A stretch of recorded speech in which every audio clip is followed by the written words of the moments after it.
গতকাল আমাদের যে ক্যানভাস পেন্টিংয়ের অঙ্কনে মহরণের সিজন 8 ছিল, তার ছবিগুলো আমাদের কার্যালয়ের সামনে ডিসপ্লে করা আছে। যদি কেউ কিনতে ইচ্ছুক থাকেন, আমাদের কার্যালয়ে আমাদের সদস্য গৌতমের সঙ্গে যোগাযোগ করবেন।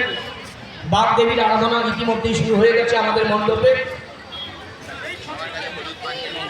বাগদেবীর আরাধনার পরে আমাদের চিরায়ত অনুষ্ঠান বাংলা গানের ডিজে আমরা শুরু করব।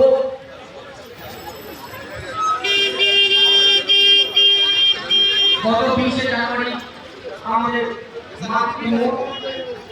উন্মোচন করেছিলেন আমাদের মানিকতলা বিধানসভা কেন্দ্রের বিধায়ক মাননীয় শক্তি পাণ্ডে মহাশয়।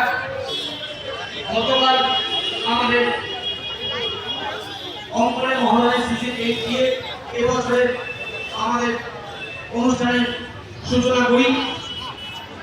সেই সমস্ত ক্যানভাসগুলো আমাদের কার্যালয়ের সামনে রাখা রয়েছে আপনাদের জন্য। যদি কেউ কিনতে ইচ্ছুক থাকেন, সঠিক মূল্যে আমাদের কার্যালয় গৌতমের সাথে যোগাযোগ করবেন।